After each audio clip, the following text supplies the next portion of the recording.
함께 하나님 말씀 보겠습니다. 마가복음 11장 23절 말씀입니다. 마가복음 11장 23절 말씀 우리 함께 보도록 하겠습니다.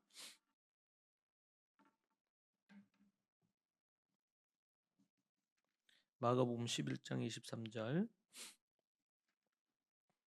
함께 우리 같이 보겠습니다. 내가 진실로 너에게 이르노니 누구든지 이 산들어 들리어 바다에 던져지라 하며 그 말하는 것이 이루어질 줄 믿고 마음에 의심하지 아니하면 그대로 되리라. 아멘.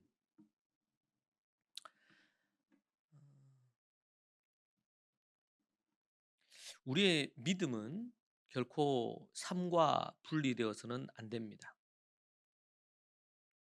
믿음과 삶에 이것을 이원화라 그럽니다. 믿는 것과 행하는 것이 별개라는 것이죠.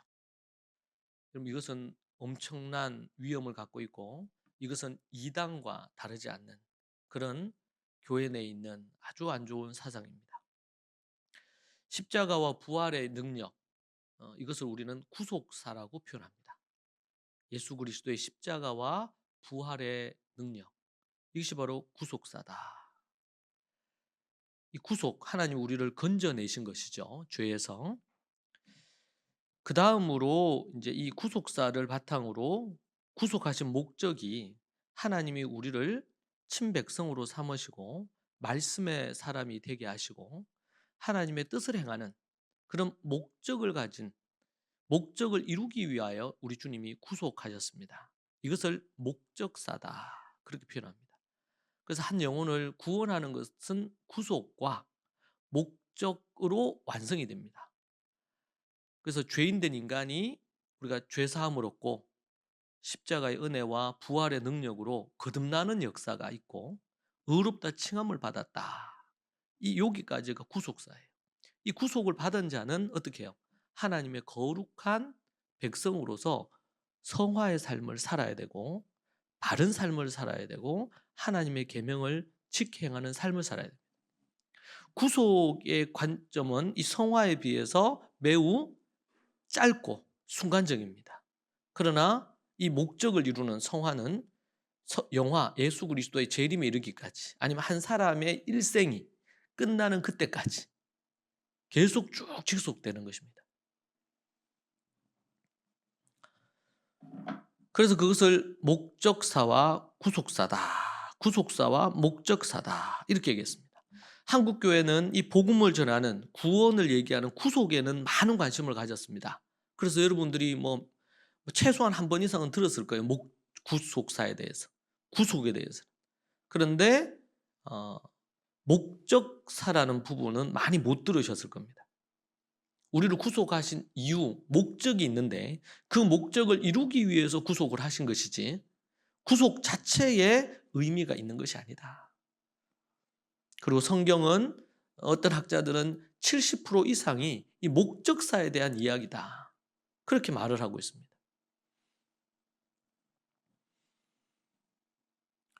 구약에서 보면 이스라엘이 출애굽을 하잖아요. 출애굽해서 10가지 재앙이 있고 출애굽해서 그리고 홍해를 건넌 것. 이것을 사도 바울은 세례, 침례받은 것으로 표현했습니다.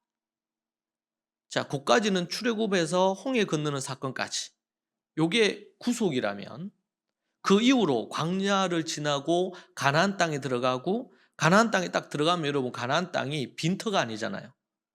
그게 7족속이 있어요. 가나안 7족속. 그들과 전쟁을 벌여서 그 땅을 차지해야 되는 거예요.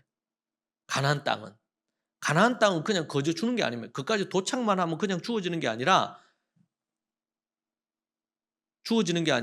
전쟁을 통해서 얻어야 되는 것들이죠. 그렇게 따지면 광야 홍해를 건넌 그때로부터 시작해서 가나안 땅을 차지하는 그때까지 그 모든 과정이 뭡니까? 목적을 이루는 과정이란 말이에요. 그러니까 구속보다 목적이 훨씬 더 깁니다. 그리고 더 많은 구속의 부분은 전적인 하나님의 은혜가 많이 담겨 있어요. 10가지 재앙도 이스라엘 백성들이 10가지 재앙 중에 한 재앙은 우리가 내리겠다 이렇게 한 게 하나도 없죠. 10가지 재앙 모두 다 하나님께서 내리신 겁니다. 그 일에 믿음의 사람인 모세가 쓰임 받았을 뿐이에요. 그렇죠? 그러나 광야를 지내고 또 가나안 땅에 들어가고 전쟁을 하고 여리고 전쟁을 하고 이렇게 할 때도 믿음으로 말씀에 순종해서 전쟁을 하느냐에 따라서 이길 수도 있고 질 수도 있는 거예요. 모세의 손이 올라가 있으면 전쟁에서 이기는 거고 내려가면 지는 거예요. 우리의 책임, 우리의 노력, 우리의 희생, 우리의 믿음의 도전 이런 게 있는 거죠. 여러분 우리가 왜 기도합니까? 하나님이 다 하시고 하나님이 다 행하실 건데 기도할 필요가 없는 거 아닙니까? 하나님이 다 하시는데. 근데 성경에서 우리가 뭐라 그랬어요? 너는 내게 부르짖으라는 거예요. 다 알죠. 하나님은 다 알아요. 우리가 말 안 해도. 그러나 너는 내게 부르짖으라. 그래 하면 내가 응답하겠다는 거예요. 이게 인격적인 관계에서 오는 다이나믹이에요. 이게 매우 중요한 부분입니다. 이 부분이. 특별히 한국 교회는 전 세계 교회도 그렇죠.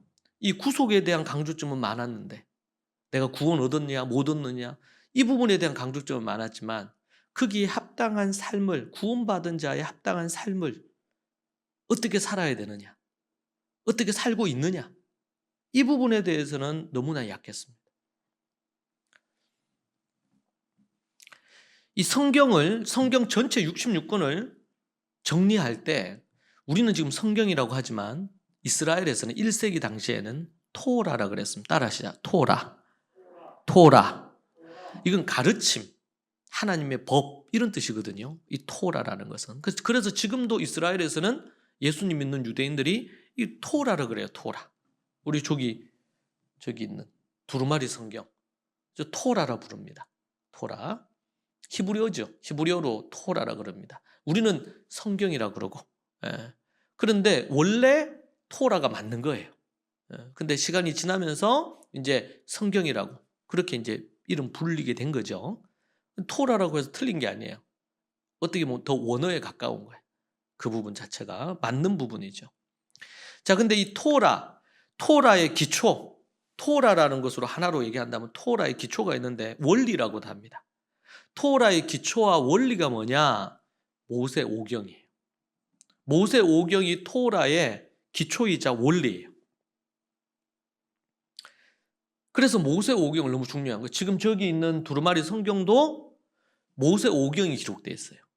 모세 오경. 그래서 토라라 성경이라 그럴 때 성경이라 그러면 뭐를 가르치냐면 모세 오경을 가르치는 거예요.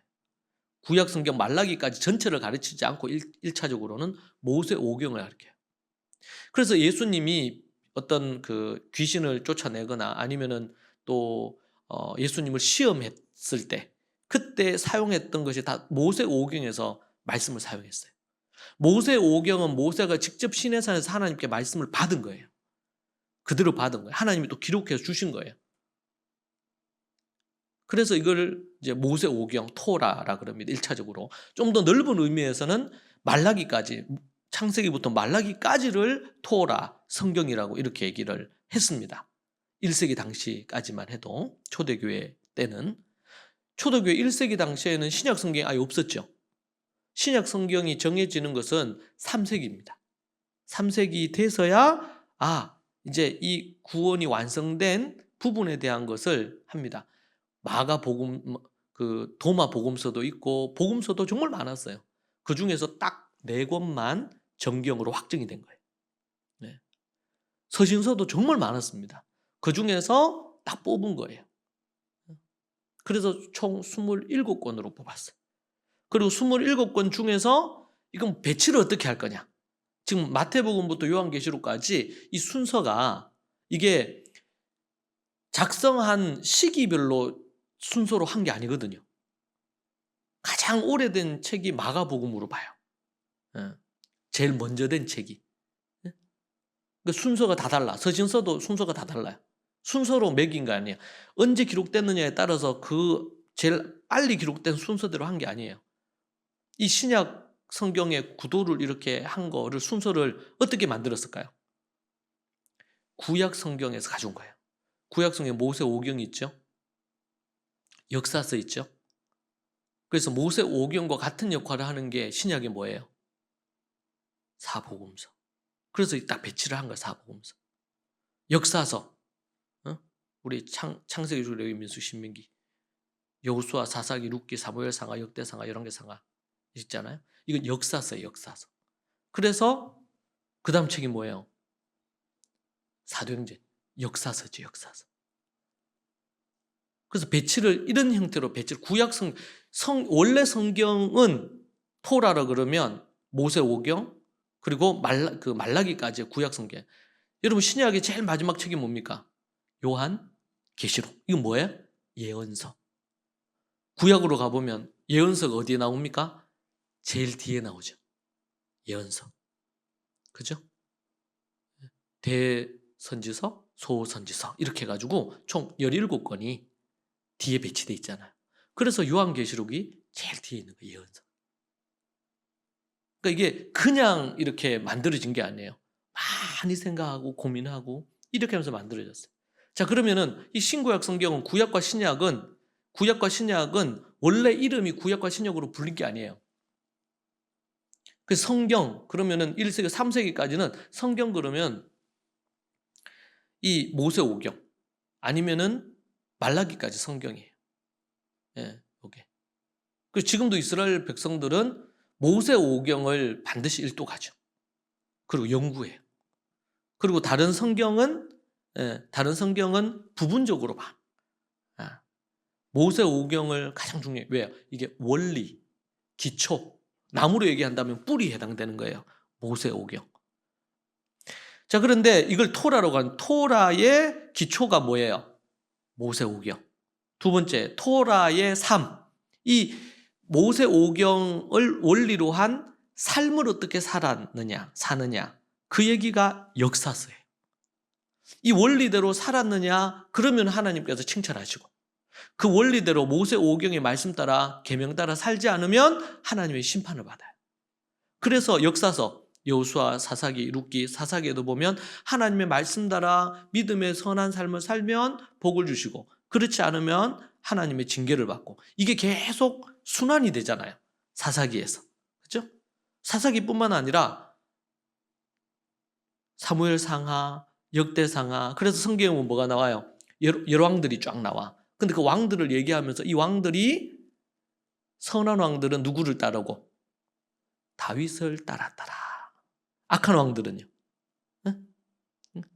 사울이나 아니면은 여로보암을 따랐어요.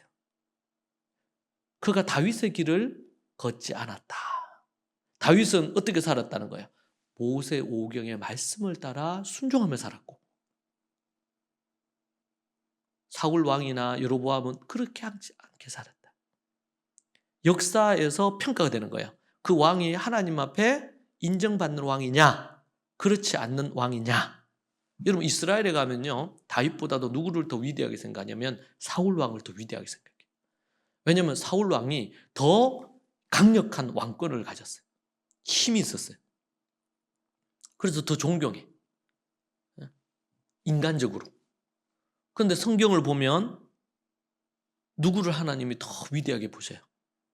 다윗을 더 위대하게 보죠. 이게 바로 보는 관점이 다른 거예요. 정치력이 있고 경제력이 있고 얼마나 잘 먹고 우리가 평안하게 했느냐.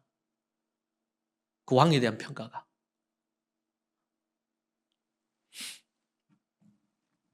세 번째는 이제 시편인데 시편은 토라의 신앙 고백이라고 얘기해요. 신앙 고백. 토라의 신앙 고백이 뭐냐? 시편이다. 여러분 우리 잠언 같은 경우에는 이거 금원집 같다. 세상에서도 금원집 있잖아요. 좋은 글들. 이 문구 하나 있는데 참 감동을 주는 딱 문구 하나 있어. 금원집이라 그러지 그런 거를. 명언. 성경에도 그런 말씀에 속하는 게 잠언이죠. 잠언. 근데 이 잠언은 뭐라고 얘기하냐면 토라의 신앙 고백적 삶이라고 얘기해요. 시편이 토라의 신앙 고백이라면 믿음의 고백이라면 이 믿음의 고백을 했으면 믿음의 고백에 걸맞는 삶을 살아야 되잖아요. 그게 뭐다? 잠언의 삶이다. 지혜로운 삶이다. 이렇게 표현하죠. 자 그러면은 이 잠언은 모세오경과 연관이 있어요 없어요? 있어요 없어요? 있죠. 토라의 열매에 속하는 거예요, 이게. 토라, 하나님이 주신 모세 오경의 말씀을 따라 사는 모습이 어떤 거다? 에? 잠언이다. 잠언.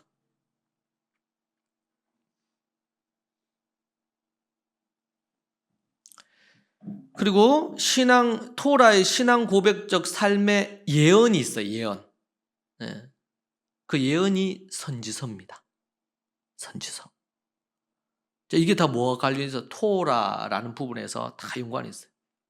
자, 이제 신약으로 넘어오면 살아있는 토라가 있어요. 누굴까요? 살아있는 토라. 예수님이잖아요. 그 예수님의 말과 행적을 기록한 책이 뭐예요? 복음서죠. 이것을 뭐라고 한다? 살아있는 토라. 여러분, 토라는 하나님의 말씀이죠. 말씀이 육신이 되신 분이 예수님이에요.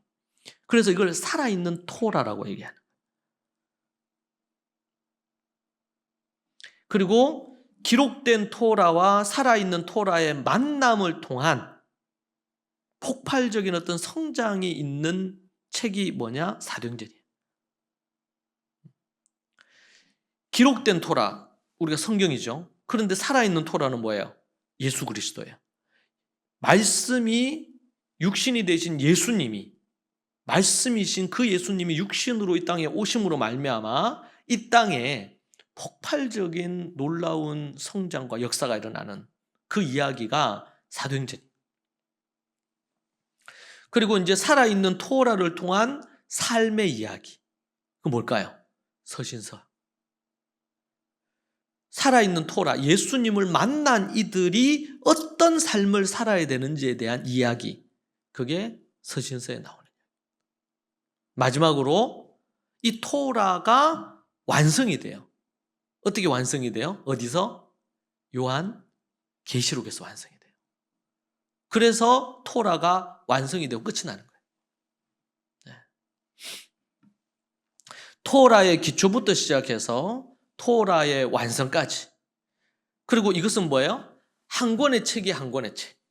한 권의 책인데 지금 토라의 기초, 삶의 역사, 신앙 고백, 신앙 고백적 삶, 그것의 예언, 살아있는 토라, 또 기록된 토라, 살아있는 토라의 만남을 통해서 일어나는 폭발적인 역사, 그리고 살아있는 토라의 건강한 삶, 그리고 토라의 완성.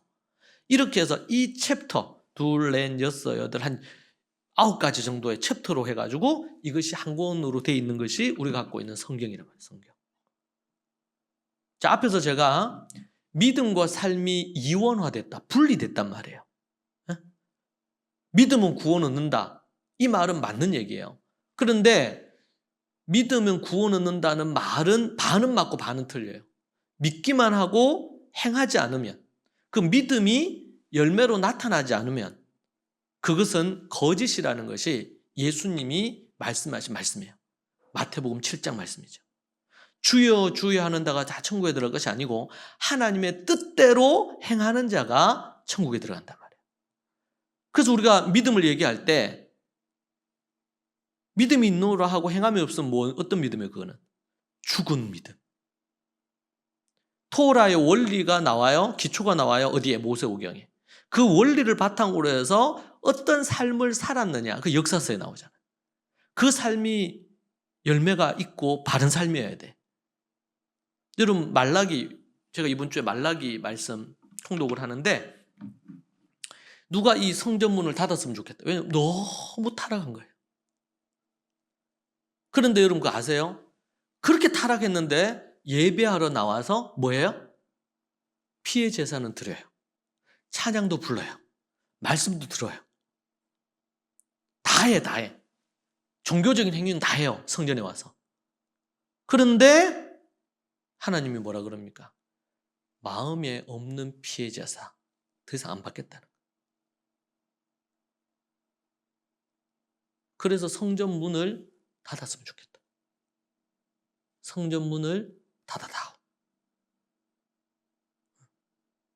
이게 구약의 마지막 책 말라기의 말씀이죠.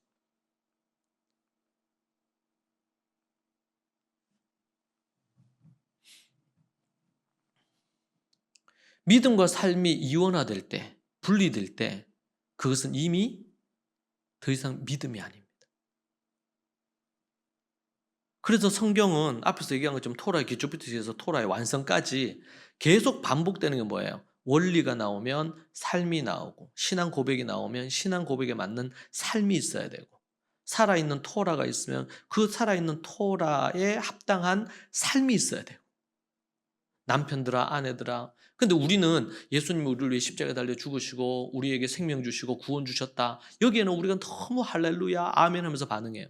그런데 뭐예요? 자녀들아, 부모에게 복종하고, 부모는 어떻게 하고, 주인은 어떻게 하고, 종은, 이 말씀에는 부담만 느껴. 그 믿음을 가진 사람, 거듭난 사람이 살아야 된 삶의 이야기인데, 삶의 지침을 주셨잖아요, 우리에게. 10계명 아니면 예수님의 3계명, 어떻게 살 것에 대한 믿음은 좋아하면서 믿음에 걸맞는 삶을 소홀히 여기는. 여러분, 그렇게 해서 어떻게 됐습니까? 유럽이 지금 망한 거예요. 유럽의 교회가 망했잖아요, 지금.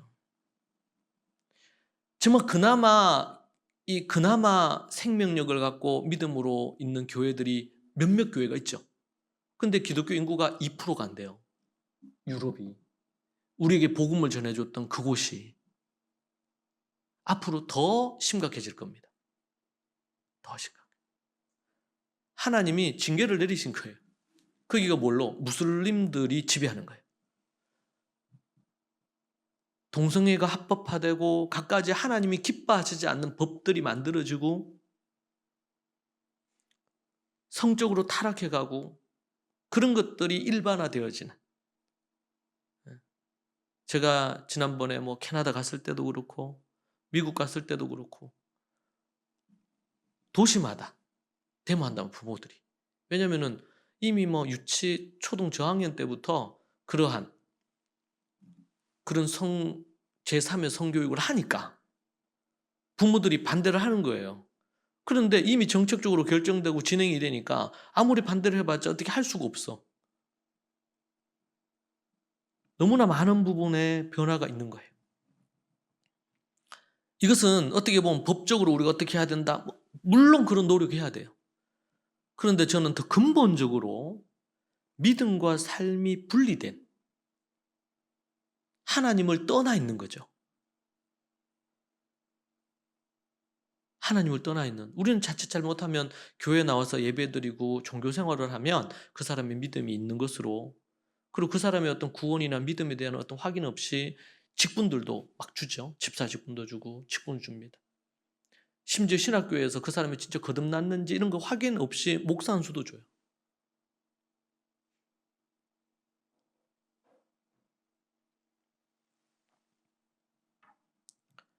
여러분, 우리가 이걸 매우 심각하게 생각해야 됩니다.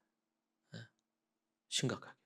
지금 우리가 지난주부터 말의 능력에 대한, 말에 대한 얘기를 합니다. 여러분, 예수님을 믿는데 예수님을 믿는 사람들이 말에 실수가 많고 말로 많은 사람들에게 상처를 준다든지 이런 일들이 많잖아요. 지금 제가 이제 그 얘기 하려고 지금 이 얘기를 한 거예요. 우리가 믿는 믿음이라는 것과 토라라는 것과 이 토라가 우리의 삶의 열매로 나타나야 되는데, 믿음의 열매로. 그건 뭘로 나타날까요? 여러 가지 부분으로 나타날 건데 그중 매우 중요한 것이 우리가 그전에는 마음을 받고, 그렇죠? 생각을 받고, 생각을 받고. 믿는 자는 어떤 생각을 하며 살아야 되느냐? 믿는 자는 그렇다면 어떤 말을 하고 살아야 되느냐? 믿음이 있노라 하면서 말은 하늘의 언어를 해야 되는데, 믿음의 언어가 나와야 되는데 세상 언어가 입에 주로 다 나와. 원망, 불평, 그런 것이 교회를 잠식해. 교회를 지배해. 그러면은 교회는 더 이상 그리스도의 복음이 역사할 수가 없어요. 얼마나 많은 사람들이 종교적으로 예배를 드렸느냐, 이게 중요하지 않고 그 삶이 어떠하냐, 그 삶이 믿음의 열매를 보이느냐. 그래서 우리가 지금 다루려고 하는 이 말과 관련된 것은 결코 이 믿음과 분리된 세상에서도 여러분 인터넷 유튜브에 들어가거나 이제 하면 찾아보면 나와요. 어떻게 말을 해야 되나, 뭐 긍정적인 말을 해야 된다, 말에는 어떤 힘이 있다, 뭐 이런 얘기 세상에서도 얘기합니다. 여러분, 근데 그것과 우리가 성경에서 믿음을 바탕으로 우리가 언어 생활, 말하는 것, 세상은 그런 말을 해야 성공하고 말에 어떤 능력이 있고 말을 통해 가지고 뭔가 이 우주의 어떤 기운을 내한테로 끌고 와야 된다, 이런 얘기 하잖아요. 말이 그런 능력을 발휘한단 말이에요. 근데 거기에 뭐가 없어요. 세상에서는. 세상의 어떤 그런 성공학 서적을 보거나 갖가지의 부분을 보면 거기 뭐가 없어? 하나님이 없어요. 하나님 없이도 말을, 좋은 말을 하면 능력이 나타난단 말이에요. 물론 그게 일부 일리가 있어요. 왜? 말은 하나님이 주신 건데 예수님을 안 믿는 사람들이라도 하나님이 원하는 대로 말을 잘하게 되면 복을 받죠. 물론. 여러분, 우리가 그렇잖아요. 세상에서 우리가 예수님 믿는 사람들이 예수님 믿는 사람만 열심히 일하면 열심히 돈 벌 수 있나요? 그렇지 않죠. 하나님을 믿지 않는 사람도 절제하고 아끼고 그리고 또 열심히 연구해서 이렇게 하면은 안 믿는 사람도 성공하고 돈 많이 버는 사람 많잖아요. 근데 하나님은 그것을 인정하지 않는다는 거예요. 하나님 없는 부, 하나님 없는 성공, 그것은 자기 의를 드러내는 그 이상도 이하도 아니죠. 하나님이 없다면. 물론 그런 사람들 중에 회개하고 주님께로 돌아올 수도 있겠죠. 그런데 예수님 말씀처럼 부자가 천국 가는 게 정말 어려워요. 왜? 부족한 게 없잖아요. 다 할 수 있어요. 그래서 어리석은, 성경에 나오는 어리석은 부자, 교만한 부자, 구약에는 나발 같은 사람, 엄청난 부자 아닙니까? 그런데 뭐예요? 사람이 겸손하지 못해요. 감사가 없어요. 그리고 하나님을 두려워하지 않아요.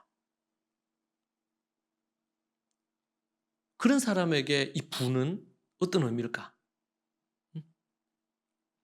우리는 그리스도 안에서 어떻게 우리가 말의 능력을 발휘해야 된다, 이렇게 얘기할 때 그것은 내가 말을 잘해서 성공해야 된다 이 말이 아니고, 나는 죄인인데 나를 구원하신 그 하나님 성령님을 의지해서 성령님이 내 안에서 나를 이끌어 주시고 내 혀와 내 말에 임재하셔서 그분이 역사하심으로 그분의 뜻을 이루시는 거죠.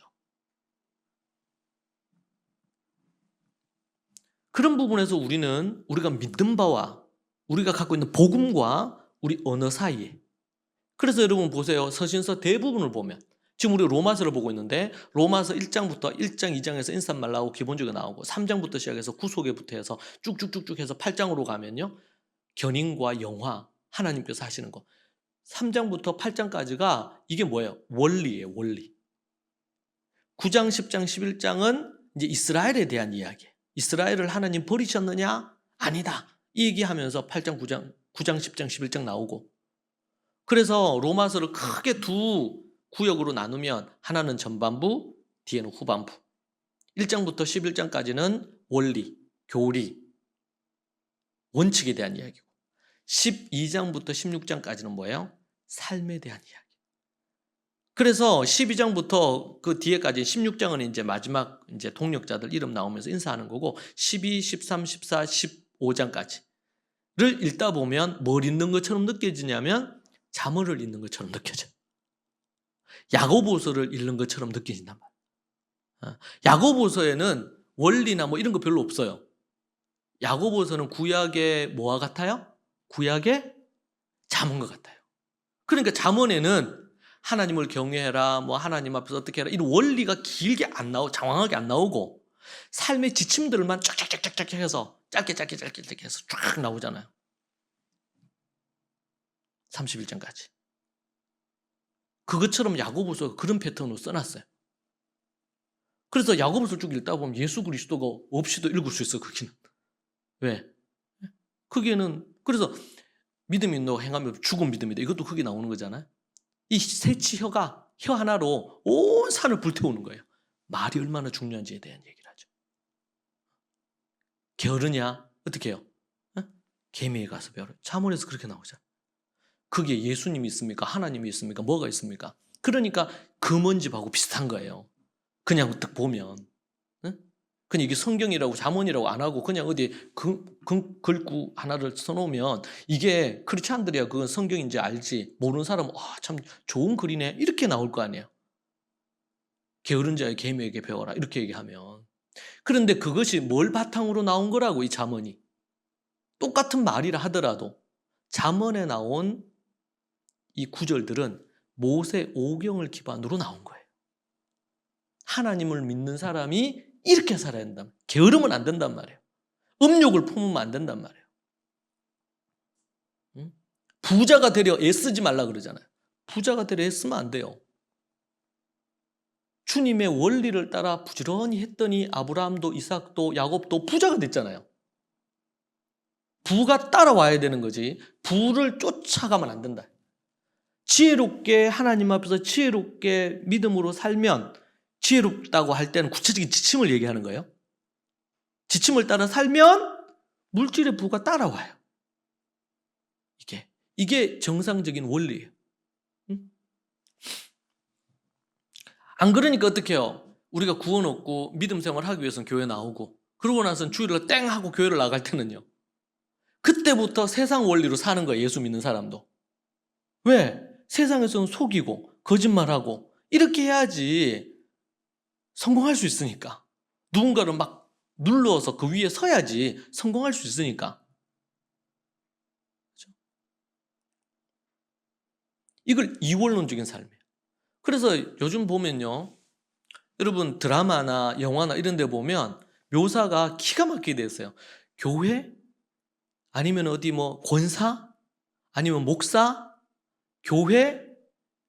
이런 거 나올 때는요. 아주 겉과 속이 다른 사람으로 하면 너무 많이 나오죠. 그죠?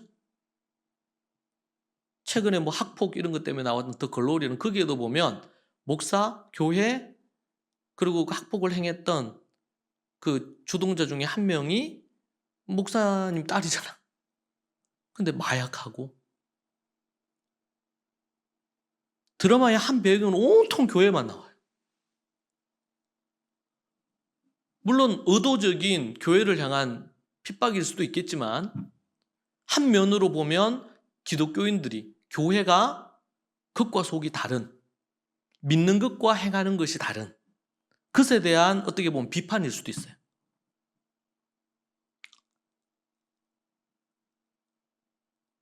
우리가 그런 부분에서 경각심을 가져야 됩니다. 그리고 우리가 성경을 제대로 알고 아는 대로 어떻게든 하나를 알면 하나를 행하려고 노력을 해야 됩니다. 그래서 세상 사람들이 교회에 세상의 어떤 그런 어떤 클럽이나 미팅이나 모임에 로타리 클럽처럼 말해요. 거기에 있는 것과 교회에서 있는 것이 다르다는 느낌이 있어야 되겠죠. 물론 교회도 죄인들이 모인 곳이에요. 완전하지 않아요. 흠이 많은 사람들이에요. 모두가.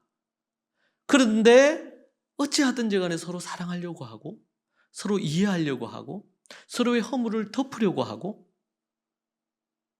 물론 기준은 있어서 죄된 부분은 사랑 안에서 진리를 말하면서 해야 되지만 이 부분이 분명히 서야 된다. 그렇지 않으면 교회와 교회 밖에 별 다르지 않을 수 있단 말이죠. 그래서 교회에서 기준이 높은 거예요. 그래서 교회 안에서 치리가 있고 왜?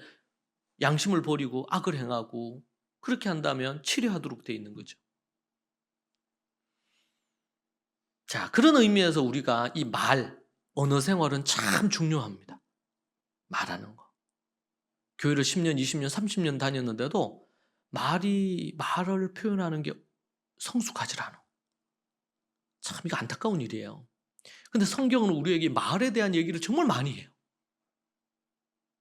그러니까 믿음이 있노라 하면서 말을 막 함부로 하거나 물론 옛사람이 남아있어서 그럴 수 있는데 그러나 그것을 계속 자기를 담금질해서 고치려고 노력하고 애를 쓰고 그걸 위해 기도하고 그리고 거기에 대해서 뭐 잘못한 게 있으면 그걸 지적받으면 돌이키려고 하고, 이런 겸손한 마음과 자세로 그렇게 해야 되죠. 그렇다면 오늘 제가 이제 제목을 내가 하는 말과 성령님의 역사라 그랬어요. 우리가 말을 하는데 성령의 역사는 우리의 말을 통해서 세상으로 전파돼요. 그래서 우리가 말에 실수가 있고 죄를 짓고 말로 우리가 죄를 짓잖아요. 그렇게 하면 어떻게 돼요? 하나님의 역사를 막는 거예요. 하나님의 영광을 가리는 거예요. 너희는 세상에 소금이 되고 뭐가 되라? 빛이 되라 그랬잖아요. 빛과 소금과 빛이 돼야 되는데, 소금과 빛이 된다는 건 뭐예요? 착한 행실. 착한 행실에는 여러 가지가 있을 거예요. 그 중에 대표적인 게 뭡니까? 말하는 거예요. 말하는 거. 우리는 믿음의 언어로 성령이 지배하시도록 해야 됩니다. 예를 들면 구약에서 그들이 가나안 땅에 정탐하러 갔다 왔어요. 12명이. 12명이 정탐하러 갔다가 왔죠. 돌아왔죠. 거기에 12명이 똑같은 걸 보고 왔어요. 같이 움직였으니까. 똑같은 걸 보고 와서 10명은 뭐라 그랬습니까? 우리 다 죽었다. 이제. 쟤네들 우리 어깨 위다 말이지. 쟤네들 전쟁에서 이길 수가 없다. 여리고성은 벽 두께가 1m 20 정도 되는데, 이 두께가 겉벽, 속벽이 있어요. 중간에 통로가 있고. 엄청난 난공불락의 성이에요. 어느 적이 와도 뚫지 못하는 성이 여리고성이었거든요. 그런 걸 보고 온 거야.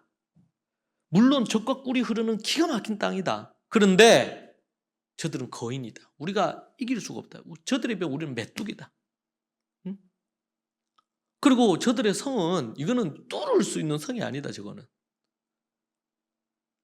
그렇게 얘기하면서 딱 말을 쏟아내자마자 이스라엘에 있는 수백만의 사람들이 그 앞에서 통곡하고 울면서, 우리를 그냥 애굽에 무덤이 없어서 우리를 여기까지 끌고 와서 여기서 우리를 죽이려고 하느냐. 그러면서 모세를 향해서 돌을 들어 치려고 죽이려고 하잖아요. 그냥 애굽에 이집트에 있었으면 그곳에서 우리 죽으면 됐지. 여기까지 고생을 해가지고 여기까지 와서 이렇게 하느냐 말이에요. 그게 여러분 뭘로부터 출발한 거예요? 10명이 들어와서 말하는 겁니다. 말을 그렇게 딱 내뱉으니까, 부정적인 말, 믿음 없는 말을 딱 내뱉는 순간 이스라엘 전체가 불안에 떨고 우리는 다 죽었단 말이에요. 지금 칼 들고 나가 싸워본 거 한 번도 없잖아요. 정탐만 하고 왔는데 이미 게임이 끝난 거예요. 이 싸움이. 하나님은 분명히 저 땅을 너희에게 주겠다. 약속의 땅으로 주겠다. 젖과 꿀이 흐르는 땅이다.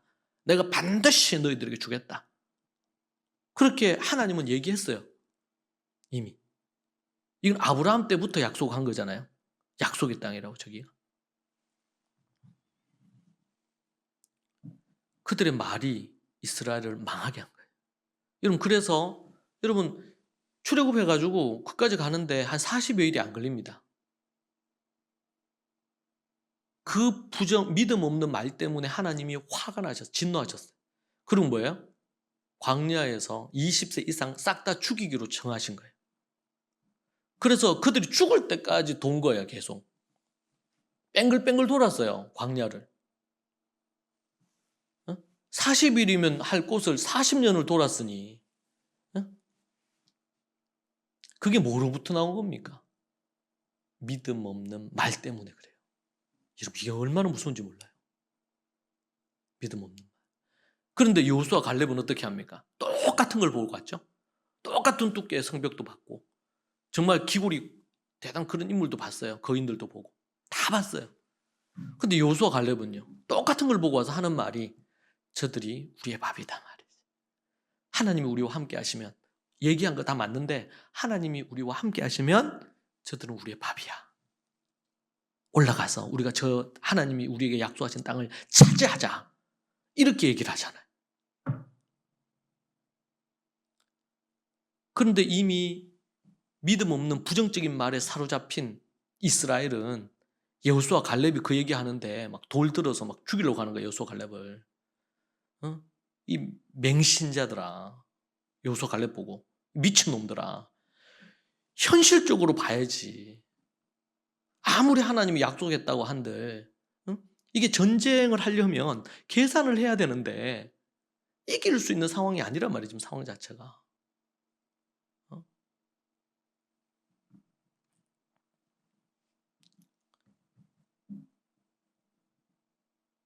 어떤 말을 해야 될까요?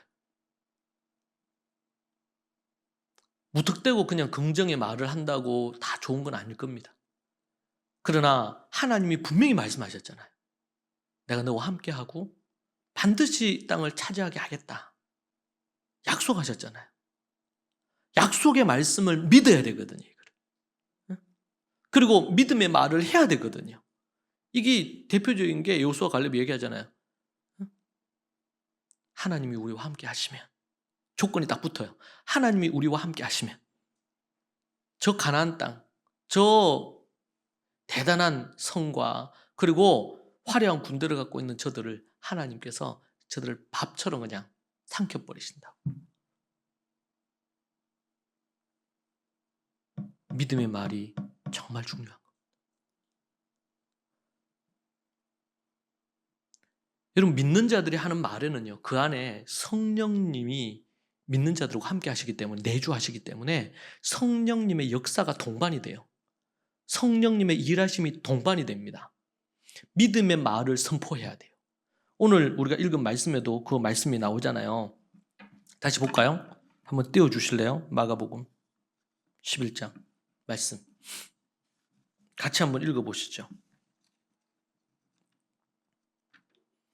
마가복음 11장 말씀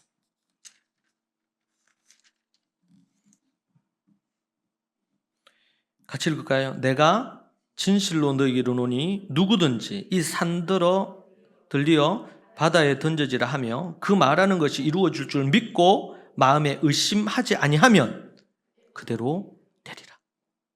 하나님이 주신 약속을 붙들고 믿음으로 선포하고 그리고 의심하지 않고 믿고 나아갈 때에 하나님의 놀라운 기적이 일어난다는 거예요. 이게 약속이에요, 약속. 하나님이 주신 약속. 믿음의 언어가 하늘의 언어입니다. 믿음으로 하늘의 언어로 선포하게 되면 하나님이 일하시는 거예요. 우리가 그래서 날마다, 여러분 제가 얘기했죠. 아침에 눈을 딱 뜨면은 주기도문으로 눈 뜨고 나서 바로 눈 뜨고 기도해야 된다고. 주기도문 기도하시죠? 주님의 뜻이 이 땅에 이루어지기를 우리가 눈 뜨고 눈 뜨는 우리가 이유예요. 주의 뜻이 하늘에서 이룬 것처럼 땅에서 이루어지고 하나님의 뜻이 성취될 수 있도록 그렇게 기도하는 것입니다. 우리가 복음에, 하나님의 말씀에 미쳐야 돼요. 안 그러면은 우리가 살 수가 없어요. 적당한 신앙? 이거는 아무 쓸데짝이 짝이 없어요. 과정 중에 그런 게 있을 수는 있지만 우리의 믿음이 그냥 어영부영 대충 하는 신앙, 그것은 세상에서도 안 되잖아요. 대충은.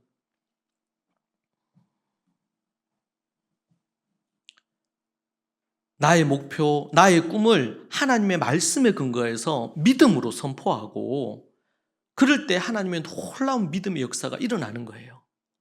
여러분 믿음의 말을 하십시오. 어떤 상황 가운데서도, 여러분 예수 믿는 사람들에게는 어떤 상황에서도 요셉이 감옥에 갇혔어요.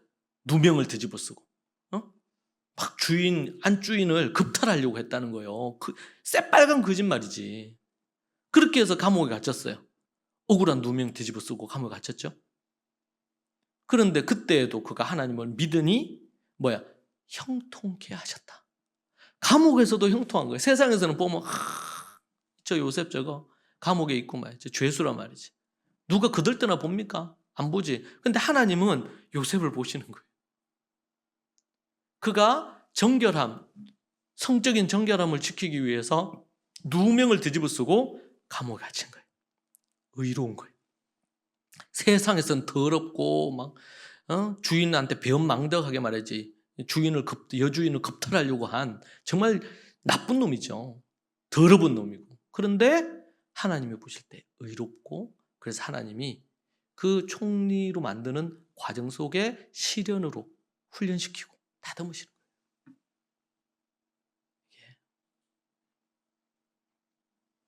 그럴 때도 어떻게 해요? 믿음의 고백을 하는 거예요. 하나님이 나를 하시고, 하나님이 나를 이곳에서 구출해내시고, 하나님이 당신의 뜻을 이루실 거다.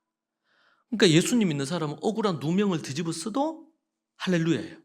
왜? 이 모든 것이 합력하여 선을 이룰 거니까. 다만 그때에 믿음으로 내가 맞으면 맞다, 아니면 아니라 해야 돼.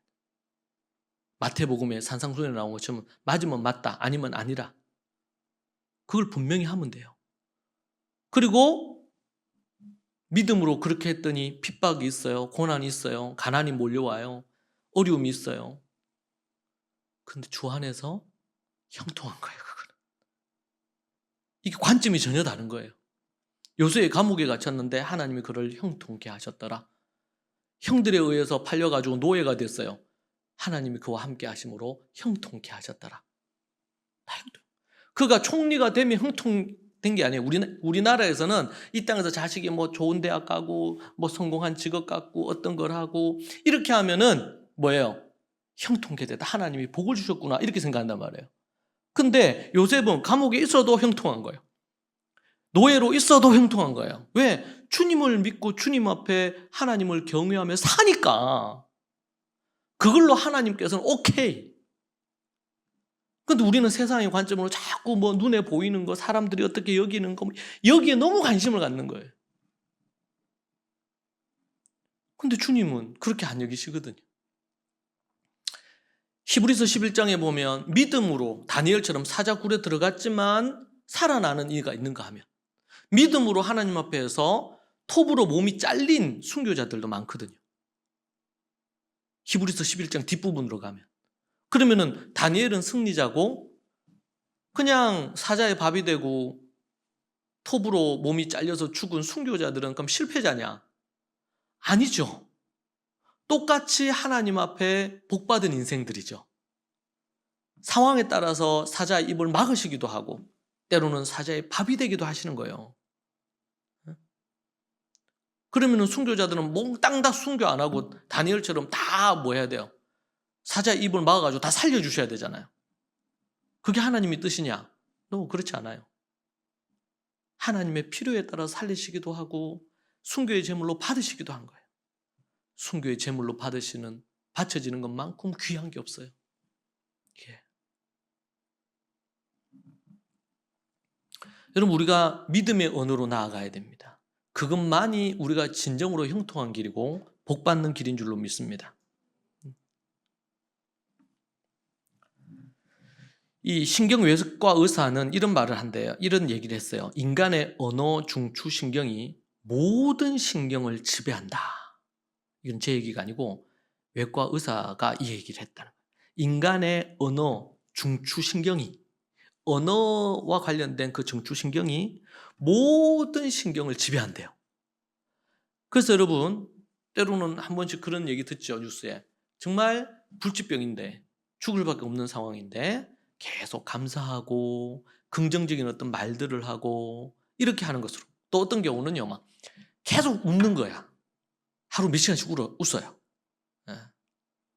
여러분 우리가 사람이요 1년 내도록 있어도 다 합쳐봤자 다 웃은 시간이 1시간이 안 될 수도 있대요.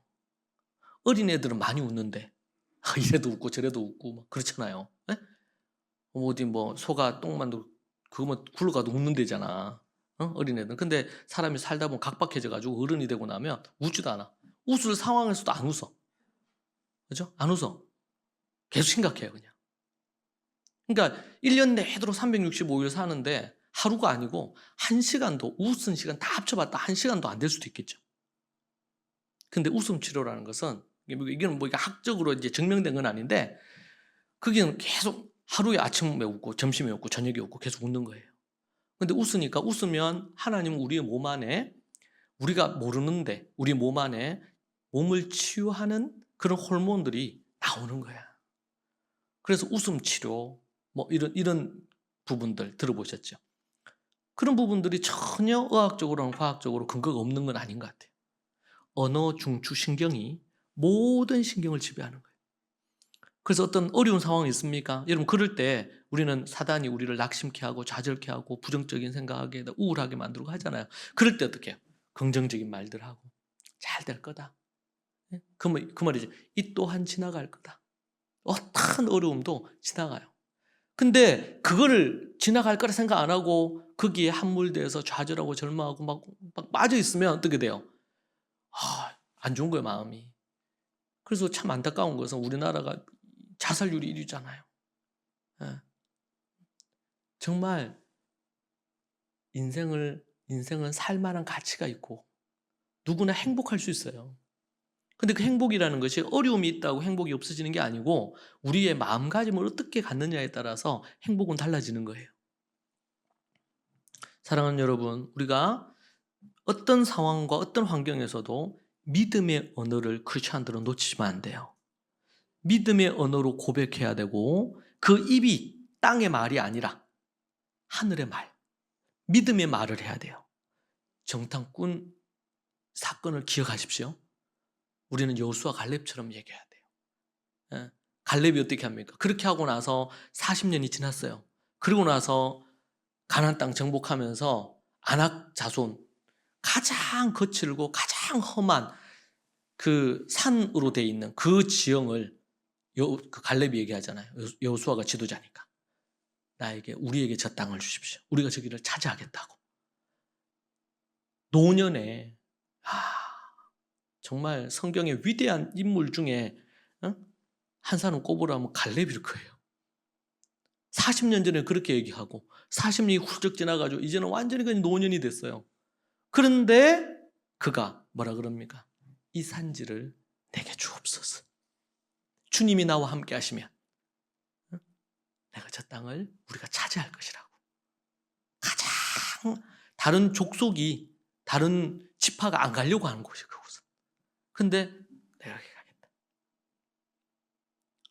여러분들이 지금 처한 어떤 상황, 맞닥뜨리는 어떤 부분들이 정말 가기 싫은 곳, 힘든 곳, 어려운 곳, 가시밭길이요. 좁은 길이요. 여러분 그때 하나님을 의지해서 믿음의 말을 하십시오. 반드시 주님 안에서 이 일이 이루어진다는 것을 고백하십시오. 그리고 한 걸음 한 걸음 걸어가면 돼요. 그 불가능했던 것이 현실로 우리 앞에 나오는 기적이 일어날 줄로 믿습니다. 이 눈에 아무 증거 보이지 않고 내 귀에 아무 소리도 안 들리고 손에 아무것도 하나 잡히는 게 없어도 믿음으로 하나님이 함께 하실 거기 때문에 강하고 담대하게 나아갈 수 있는 거죠. 저는 홍해를 건넌 그 사건을 잊을 수가 없어요. 여러분 그때가 이 추수식인데요. 홍해가 물이 가득 차는 거예요. 사람이 발을 딱 내딛는 순간 쑥 들어가요. 2m 이상으로 쑥 들어가요. 그런데 하나님이 뭐라고 했어요? 나아가라는. 그때 뭐 합니까? 벗개를 들고 제사장들이 제일 앞서서 발을 딱 내딛잖아요. 내딛는 순간 빠져 죽는 거예요. 그런데 그때 뭐예요? 갈라지는 거예요, 홍해가. 갈라놓고 그냥 가라 이렇게 한 게 아니고 믿음으로 제사장들이 벗겨 메고 딱 발을 내딛는 순간 갈라지는 거예요. 할렐루야. 믿음의 행동이죠, 그거는. 믿음의 말이 있다면 믿음의 행동이 따르게 되는 것인데요. 두 번째로는 하늘의 언어 중에 중요한 것은요. 상대방을 칭찬하는 말이에요. 사람들은 보통 사람들의 단점을 자꾸 봐요. 장점 보기보다 단점을 자꾸 봐. 쉽게 단점 찾아요. 실수를 찾아요. 유명한 책이죠. 칭찬은 고래도 춤추게 한다고. 네.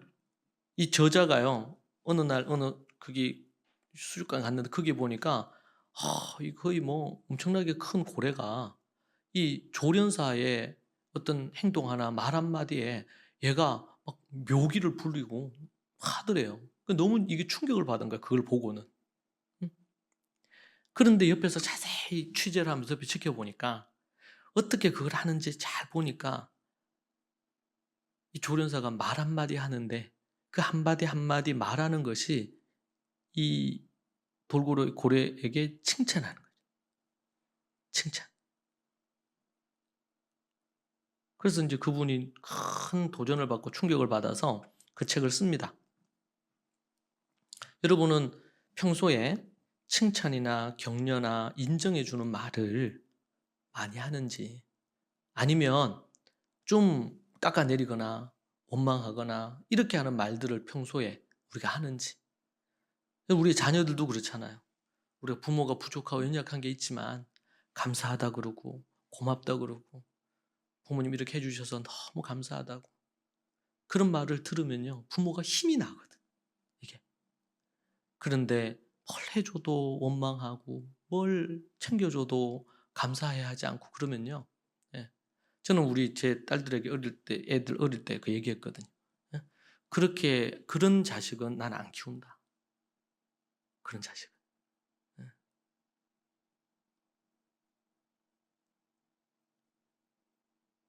부모가 자식을 키우는 게 당연시역인, 그거는 부모의 입장이고, 자식은 절대로 그렇게 하면 안 되죠. 절대로. 여러분 성경에 보면 성도들은 목사를 이렇게 대할 때에 어떻게 해야 돼요? 여러분 베드로가 고넬료 집에 초청을 받아가지고 갔잖아요. 가니까 고넬료가 어떻게 합니까? 유대인도 아니에요. 백부장 이방인. 베드로가 딱 들어오는데 무릎을 꿇고 맞이하잖아요. 하나님이 보낸 사람이라는 거예요. 여러분 그런 자세로 맞이하는 베드로의 입에서 나오는 그 말씀을 듣는 순간 그냥 뼛속 세포 하나, 신경 하나하나까지 해서 고넬료 온몸으로 그 말씀을 안 받겠습니까? 아멘으로 받지 않겠어요? 하나님으로 여겼단 말이에요. 그러니까 베드로가 뭐라 그래? 나도 동일한 사람이란 말이지. 그러니까 베드로 입장에서는 고넬료와 다른 사람이 아니잖아요. 하나님의 사명을 받아서 말씀을 전하는 부분에 있어서 그 역할이 다른 것뿐이지 베드로나 고넬료나 뭐가 달라요? 그러니까 베드로 입장에서는 겸손이 다르지 않다. 동일한 성정을 갖고 있는 사람이다. 그런데 그 말씀을 받는 고넬료 입장에서는 그 베드로를 하나님이 보내신 사도니까 정말 귀하게 여기면서 받아야 되지. 그러면서 그 말씀을 그래서 다 불러놓고 가족들 친척 다 불러놓고 베드로의 말씀을 들었는데, 그때 베드로가 설교하고 말씀을 전하는데 마가 다락방에서 역사하셨던 그 성령의 놀라운 역사가 그 집에 일어나는 거예요. 할렐루야. 마음밭이 어떤 밭이에요? 고넬료 마음밭이 어떤 밭이에요? 옥토와 같잖아. 옥토와. 그러니까 하나님의 역사가 일어나는 거예요. 얼마나 그가 하나님 앞에서 신실하게 살고, 그렇게 그의 특징이 하나는 구제를 잘하고 또 하나는 기도의 사람이었거든. 그러니까 하나님이 너무 감동해가지고 저 멀리 있는 베드로의 환상 중에 보이셔가지고 베드로를 고넬료 집에 와서 고넬료를 만나고 그에게 복음 전하도록 해주셨잖아요. 부모는 자식을 당연히 돌보는 게 당연하다 생각하죠. 그런데 자식은 절대로 그렇게 생각하면 안 돼요. 옷 하나 사줘요? 당연히 옷 사줘. 더 좋은 옷 안 사줘서 삐지면 안 되지. 입을 수만 있는 것만 해도 사줘도 얼마나 감사해요. 제가 어렸을 때, 요즘 뭐 흔해 빠진 게 바나나지만 그때는 바나나 하나가 정말 비쌌어요. 정말 비쌌어요. 근데 요즘은 풍족한데 감사가 없어요. 그때는 없어. 때로는 어떨 때는 하루 3끼 먹기가 힘들어. 어려운 시절이니까. 그런데 감사하고 부모를 어떻게 하면 잘 효를 행할까? 부모를 공경할까? 이런 데 관심이 많은 데 비해서 이 시대에는 어떻게든 자식 지가 잘 되고 자기에게 뭔가 해주고, 이게 정말 잘못된 이런 가치가 지배한단 말이에요. 그리고 당연히 뭔가를 해줘야 되는 걸로 생각해. 제가 어릴 때부터 애들한테 세뇌를 시켰어요. 애들한테. 한 번은 한날은 애들이 뭐 실수를 해서 제 엄마한테 뭐 잘못 한마디 말을 잘못했어요. 제가 그날 난리가 났어요. 부모를 공경할 줄 못하는 그런 인간을 자식으로 키울 이유가 없죠. 짐승도 지 의미를 아는데 인간이 돼서 그렇게 하면 안 되잖아요. 하물며 예수를 믿는 가정에서 일어나서는 절대로 안 되는 일이죠, 그게. 내가 애들한테 목사인 아버지가 뭔 돈이 있겠냐. 너희들이 공부를 뭐 이렇게 열심히 안 할 것 같으면 굳이 꼭 대학 안 가도 된다. 대학 보낼 마음이 없다. 근데 정말 원한다면 힘을 다해서 도와줄 건데, 어떻게 보면 저는 지난 시간을 보면 가난이 복이에요. 가난했으니까 겸손했고, 때론 가난이 상처가 생기기도 하지만 없고 힘들었던 것이 도리어 더 하나님을 찾게 되고, 제가 예를 들면 제가 목사가 됐잖아요. 정말 제가 어릴 때만 해도, 제가 6살, 7살 때까지만 해도 엄청나게 큰 부자였습니다. 뭐 서울 쪽은 아니지만 대구에서는 알아주는 부자였어요, 저희 집안. 할아버지 때. 근데 아버지 때, 삼촌 때 내려오면서 집이 망했어요. 뭐 사업도 하고, 아버지가 대학을, 한양대를 다니셨는데, 대학을 다니다가 대학을 그만뒀어요. 왜냐면은 대한통운사장도, 대학생 때 대한통운사장을 하셨으니까, 그때, 대구에서. 그리고 큰 이런, 뭡니까? 옛날에 범랑이 그러겠죠. 예, 옛날에 그릇 있잖아요. 냄비, 이런 거를 저희 할아버지, 이름, 할아버지가 권자, 태자, 화자인데, 태화범랑이라고 유명한 범랑 이 회사가 있었어요. 그걸 아버지가 맞이어서 아버지가 운영을 했거든요. 그 범랑이 전국으로 다 판매가 되는 거였어요. 근데 이제 노름하고 뭐 이렇게 하면 이제 다 날리는데, 근데 만약에 그렇게 해서 집안이 안 망했으면, 그러니까 우리 아버지도 그러고 삼촌들도 아주 뭐 엄청나게 부잣집 아들들로 그렇게 살았죠. 그때 뭐 오토바이 타고 다니시고 이랬으니까, 그 시절에. 근데 저까지 안 내려온 거예요. 그래서 제 딸들이 참 원통이에요. 지금도 한무지 보면 쪼가리 땅이 나와요. 근데 저는 감사한 게, 그렇게 집안이 안 망했으면, 이 불신 집안이잖아. 안 망했으면 제가 목사가 됐겠어요. 저도 교만하게 살았겠지. 뭐 물려받는 이런 비즈니스 하면서, 사업하면서 그냥 그렇게 안 살았겠어요. 그런데 이제 쫄딱 망하고 나니까 뭐 아무것도 없잖아요.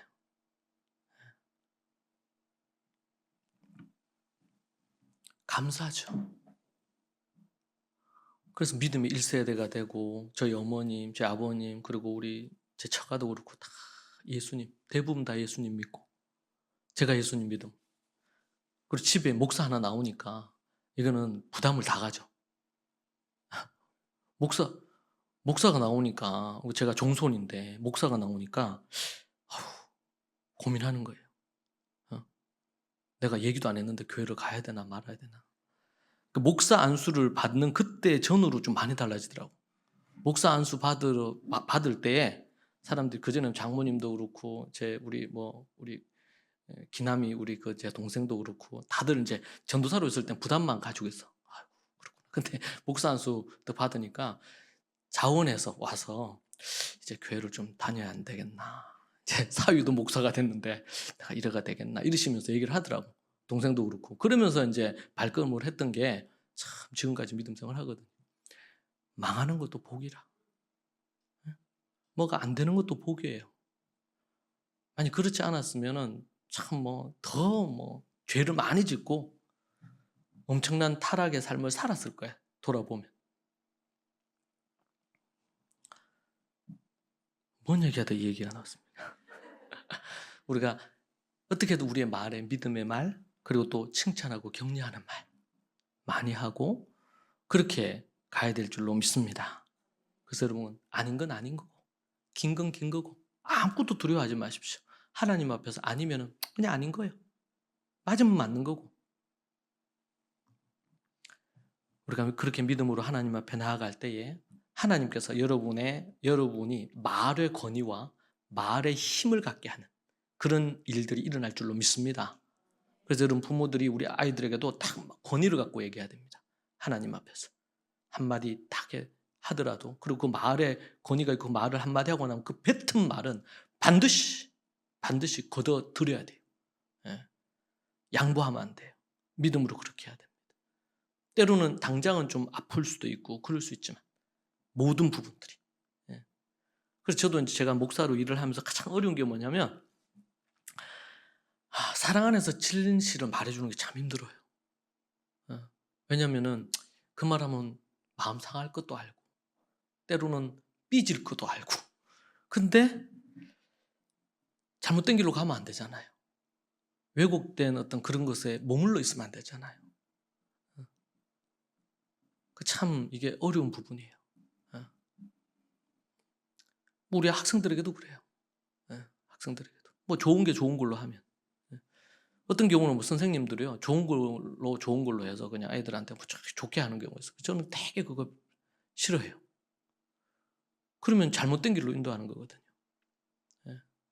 그래서 아닌 건 아니라고 해주고, 때로는 그 순간에는 마음이 상해도 힘이 들어도 원래 나중에 돌이켜서 깨달을 때가 있을 수는 있겠지만 분명히 그 얘기를 해주고, 외국 뭐 잘못된 길로 가더라도 언젠가는 그 진실된 말이, 자기를 사랑해서 던지는 그 말 한마디가 그게 무엇이 올바른 것인지를 알거든요. 부모도 똑같아요.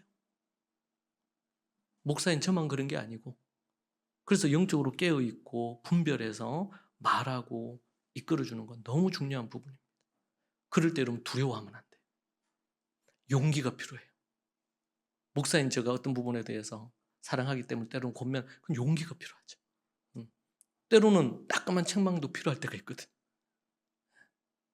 근데 이 시대는 그런 거 별로 안 좋아해요. 설교도 좋은 얘기만 하는 거 좋아하고 그럴 수 있잖아요. 그런데 이제 정말 믿음이 있고 마음이 있는 분들은 알아요. 무엇이 진리고 무엇이 참인지를. 사랑하는 여러분, 우리가 이 시즌을 지나면서 지금 말에 대해서 두 번째 시간이었는데, 말 자체에 능력이 있다고 제가 지난주에 얘기했고, 오늘은 그 말을 하는 그것이 믿음의 말을 하고 이런 말을 하는 것이 성령의 일하심을 불러온다는 거예요. 여러분, 우리가 그런 말의 권세를 갖고 능력을 가진 저와 여러분이 되기를 원합니다. 기도하십시다. 오늘 들은 말씀을 갖고 하나님 앞에 우리 성령님으로 의지해서 기도하시죠. 그 하나님 앞에 여러분 각자 깨닫게 하시는, 성령님이 여러분에게 깨닫게 하시는 그 말씀을 붙들고 여러분을 돌아보면서 기도하십시오. 하나님께서 여러분 기도할 때 여러분 안에 말의 권세와 능력을 주실 줄로 믿습니다. 이 시간 함께 우리 같이 한번 크게 부르짖어서 기도하고 주여 삼창하고 기도한 이후에 각자 개인적인 기도의 제목으로 하나님 앞에 나아가십시오. 그리고 교회를 위해서 여러분 기도해 주시고 그렇게 하나님 앞에 나아가기를 원합니다. 함께 하나님 앞에 우리 같이 주여 크게 외치고 기도하십시다. 주여, 주여, 주여. 하나님 아버지, 주님 붙드시고 인도하여 주옵소서. 허물과 죄로 죽고 죄인 중에 길수인 이 인생을 주님께서 불쌍히 여겨주시고 인도해 주셔서 감사합니다. 날마다 주님을 더욱더 의지하며 믿음으로 서게 주님 도와주시고, 아버지 하나님 인도하여 주옵소서. 주여, 주여, 주여. 아버지 하나님, 아버지 하나님, 아버지 하나님, 주님 도와주시고 인도하옵소서. 주님 역사하여 주옵소서.